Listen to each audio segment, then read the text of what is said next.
ಏ guys, work from home ಕೆಲಸ ಮಾಡಿ ಬಾಡಿ ಮೂಮೆಂಟ್ಸ್ ಇಲ್ದಿರೋ ಥರ ಆಗಿಬಿಟ್ಟಿತ್ತು. ಅದಕ್ಕೆ ನನ್ನ ಹಸ್ಬೆಂಡ್ ಜೊತೆ ಜಿಮ್ಗೆ ಹೋಗೋಣ ಅಂತ ಸ್ಟಾರ್ಟ್ ಮಾಡಿದೆ.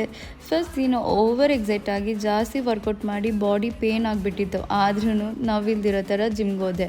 ಇಬ್ಬರು ಸೇಮ್ ವರ್ಕೌಟ್ ಮಾಡಿ ನಾನು ಅವರಿಗೆ ಮೋಟಿವೇಟ್ ಮಾಡೋದು, ನನಗೆ ಅವ್ರು ಮೋಟಿವೇಟ್ ಮಾಡಿ ಮತ್ತು ಚಿಯರ್ ಅಪ್ ಮಾಡಿ ವರ್ಕೌಟ್ ಮುಗಿಸಿದ್ವಿ ಅಂತ ನೆನೆಸ್ಕೊಂಡ್ರೆ. ಆದರೆ ಇಲ್ಲ, ನನ್ನ ಹಸ್ಬೆಂಡ್ ಅಂತೂ ಬಿಟ್ಟಿಲ್ಲ. ಲಾಸ್ಟಲ್ಲಿ 2 ಲೆಗ್ ವರ್ಕೌಟ್ ಮಾಡಿಸಿದ್ರು. ಅದಾದಮೇಲೆ ನಂಗೆ ನಡೆಯೋಕ್ಕೆ ಆಗಿಲ್ಲ.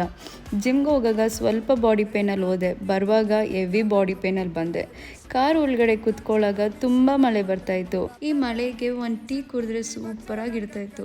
ಮನೆಗೆ ಹೋಗ್ತಾ ಇರುವಾಗ ಕ್ಲೈಮೇಟ್ ಅಂತೂ ಸೂಪರಾಗಿತ್ತು ಗೈಸ್. ಮತ್ತು ಫ್ರೂಟ್ಸು ಮತ್ತು ಮಿಲ್ಕ್ ಇಸ್ಕೊಂಡು ಮನೆಗೆ ಹೋದ್ವಿ. ಮನೆಗೆ ರೀಚ್ ಆದಮೇಲೆ ನನ್ನ ಅಪ್ಪ ನನಗಂತೂ ಚಾಕ್ಲೇಟ್ ಇಸ್ಕೊಂಬಂದರು. ನನಗಂತೂ ಫುಲ್ ಖುಷಿ ಆಯಿತು.